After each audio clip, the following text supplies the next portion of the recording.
ambil napas baru. Bukan napas yang terburu-buru. Bukan napas karena dikejar keadaan. Tarik perlahan, seolah untuk pertama kalinya hari ini, kamu benar-benar hadir di tubuhmu sendiri. Hembuskan pelan. Lepaskan ketegangan yang bahkan tidak sempat kamu ceritakan ke siapapun. Sekarang jangan lakukan apapun. Jangan memperbaiki hidupmu dulu. Jangan mencari jawaban dulu. Cukup dengarkan. Karena mungkin yang sedang lelah bukan langkahmu, bukan usahamu, bukan bahkan hidupmu. Yang sedang kehabisan tenaga adalah batinmu sendiri.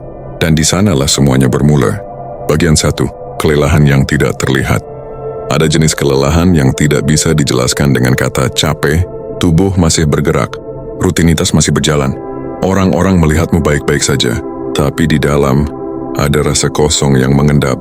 Bukan sedih yang meledak, bukan marah yang berisik, hanya hampa. Psikologi menyebut ini sebagai kelelahan batin kronis. Batin yang terlalu lama menahan, terlalu sering berpura-pura kuat, terlalu jarang jujur pada dirinya sendiri, dan kelelahan seperti ini tidak membuatmu berhenti.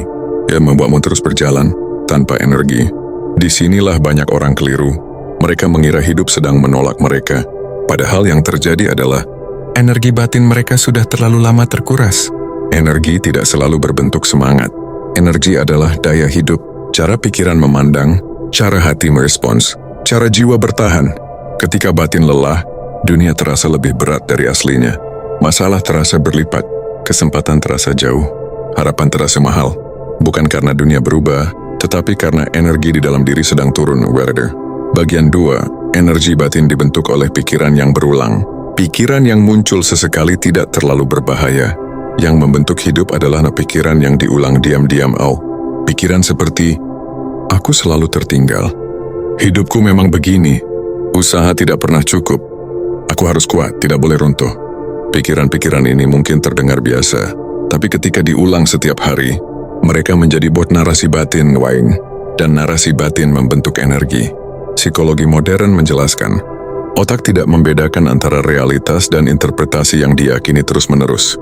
Apa yang sering kamu pikirkan, itulah yang tubuh dan emosimu anggap nyata. Disinilah energi tidak pernah bohong. Kamu bisa tersenyum di luar, tapi jika batinmu penuh keluhan yang dipendam, energi yang terpancar tetap lelah. Kamu bisa terlihat sibuk dan produktif, tapi jika hatimu merasa terpaksa dan takut gagal, hidup akan terasa berat. Stoikologi sejak ribuan tahun lalu sudah menegaskan, bukan peristiwa yang melukai manusia, melainkan penilaian batinnya terhadap peristiwa itu. Energi hidup tidak ditentukan oleh apa yang terjadi, tetapi oleh bagaimana batin menafsirkan yang terjadi.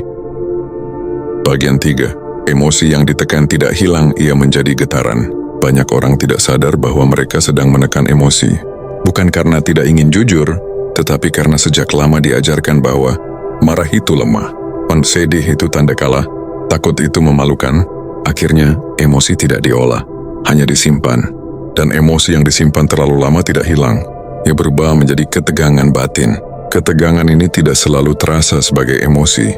Kadang ia muncul sebagai mudah lelah, cepat kesal tanpa sebab, sulit fokus, hati meredin, kehilangan gairah hidup. Inilah yang disebut energi bocor. Energi bocor bukan karena kurang motivasi, tetapi karena terlalu banyak emosi yang tidak diberi ruang. Tasawuf Islam memandang ini dengan bahasa yang berbeda, namun maknanya sama dalam. Hati yang dipenuhi beban batin akan sulit merasakan lapang, meskipun hidupnya tampak cukup.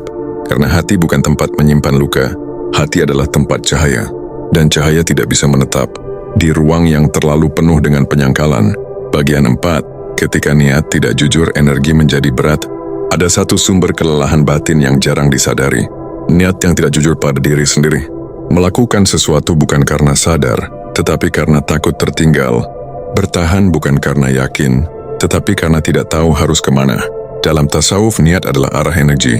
Jika niat bercabang, energi pun terpecah. Itulah sebabnya ada orang yang terlihat berjuang keras, namun hidupnya tetap terasa berat. Bukan karena usahanya kurang, tetapi karena batinnya tidak selaras.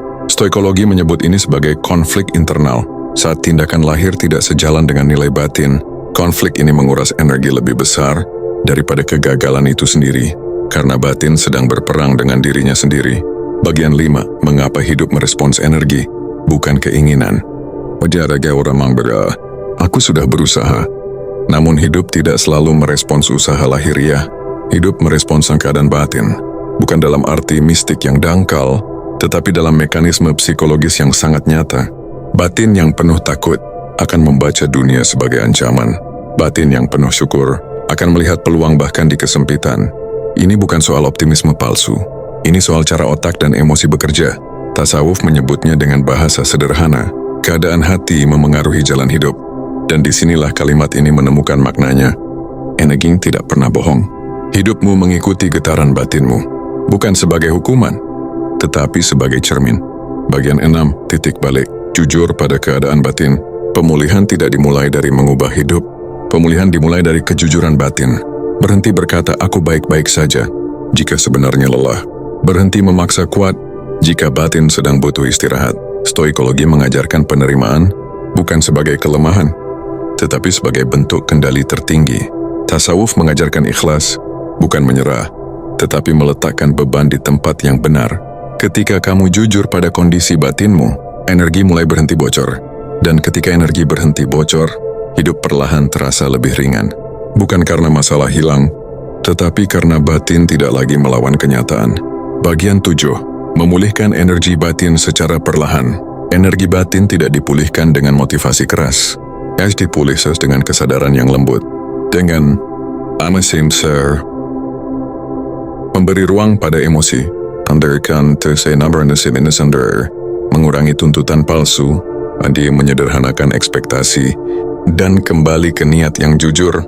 Dalam Islam ini disebut tawakal yang sadar. Bukan pasrah tanpa usaha, tetapi usaha tanpa memaksa hasil. Dalam stoikologi ini adalah fokus pada yang bisa dikendalikan.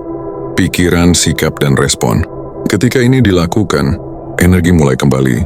Pelan, tidak dramatis, tapi nyata. Sekarang tarik napas lagi. Bukan untuk menguatkan diri secara paksa, tetapi untuk mengakui, selama ini aku bertahan sejauh ini. Jika narasi ini membuatmu merasa dimengerti, itu bukan kebetulan. Itu tanda bahwa batinmu sedang meminta ruang. Jika kamu merasa tidak sendiri setelah mendengarkan ini, tinggallah sejenak di sini. Berlangganan, bukan sebagai angka, tetapi sebagai penanda bahwa kamu sedang pulang ke diri sendiri. Bagikan narasi ini kepada seseorang yang kamu tahu sedang lelah, namun terlalu kuat untuk mengakuinya. Dan sebelum pergi, jawab satu pertanyaan ini. Dengan jujur, tanpa perlu terlihat baik. Jika hidupmu hari ini adalah cermin energimu, bagian batin mana yang paling lama kamu abaikan? Semoga kesadaran ini menjadi nafas baru. Bukan untuk lari dari hidup, tetapi untuk menjalaninya dengan energi yang lebih jujur, lebih utuh, dan lebih sadar.